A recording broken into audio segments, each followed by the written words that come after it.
श्री कृष्ण एक योगेश्वर थे। सत्य आत्मा ही सत्य है। सनातन आत्मा सनातन है, परमात्मा सनातन है। सनातन धर्म परमात्मा से मिलाने वाली क्रिया है। युद्ध देवी एवं आसुरी संप्रदायों का संघर्ष युद्ध है। यह अंतकरण की दो प्रवृत्तियां, इन दोनों का मिटना परिणाम है। युद्ध स्थान यह मानव शरीर और मन सहित इंद्रियों का समूह युद्ध स्थल है। ज्ञान परमात्मा की प्रत्यक्ष जानकारी ज्ञान है। योग संसार के योग से रहित अव्यक्त ब्रह्म से मिलन का नाम योग है। ज्ञान योग आराधना ही क्रम है। अपने पर निर्भर होकर क्रम पर में प्रवृत्त होना ज्ञान योग है। निष्काम कर्म योग इष्ट पर निर्भर होकर समर्पण के साथ कर्म में प्रवृत्त होना निष्काम कर्म योग है। श्री कृष्ण ने किस सत्य को बताया? श्री कृष्ण ने उसी सत्य को बताया जिसको तत्वदर्शियों ने पहले देख लिया था और आगे भी देखेंगे। यज्ञ साधना की विधि विशेष का नाम यज्ञ है।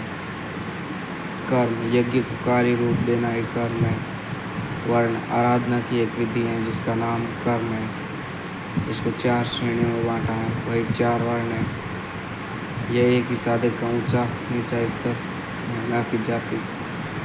वर्ण संकर परमात्मा पद से च्युत होना। साधन में भ्रम उत्पन्न हो जाना वर्ण संकर। मनुष्य की श्रेणी अंतकरण के स्वभाव के अनुसार 2 प्रकार का होता है, एक देवताओं जैसा, दूसरा असुर जैसा। यही मनुष्य की 2 जातियां हैं जो स्वभाव द्वारा निर्धारित हैं और यह स्वभाव घटता बढ़ता रहता है। देवता हृदय देश में परम देव का देवत्व अर्जित कराने वाले गुणों का समूह है। बाह्य देवताओं की पूजा मूढ़ बुद्धि की देन।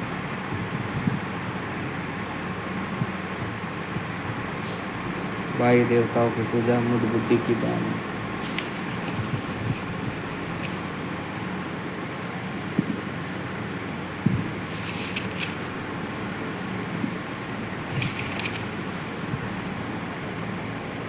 अवतार व्यक्ति के हृदय में होता है, बाहर नहीं।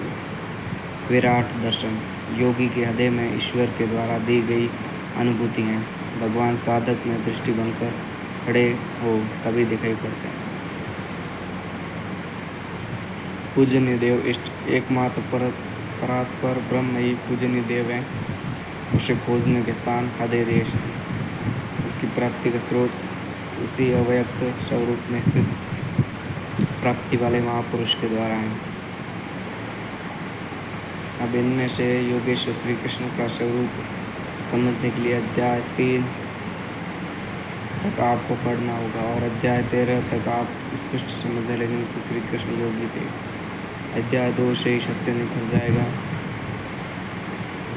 सनातन और सत्य एक दूसरे के पूरक हैं।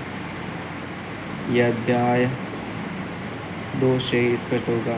वैसे पूर्ति पर्यंत चलेगा। युद्ध अध्याय 4 तक स्पष्ट होने लगेगा। 11 तक संशय निर्मूल हो जाएगा। वैसे ही अध्याय 16 तक देखना चाहिए। युद्ध स्थल के लिए अध्याय 13 बार देखें। ज्ञान अध्याय 4 से स्पष्ट होगा तथा अध्याय 13 में भली प्रकार समझ में आएगी। प्रत्येक दर्शन का नाम ज्ञान है।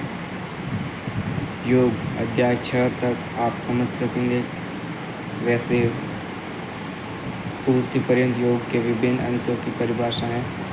ज्ञान योग अध्याय 3 से 6 तक स्पष्ट हो जाएगा। आगे देखने की कोई विशेष आवश्यकता नहीं है। निष्काम कर्म योग अध्याय 2 से अध्याय आरंभ होकर पूर्ण करते यज्ञ आप अध्याय 3 से 4 तक पढ़े, स्पष्ट हो जाएगा।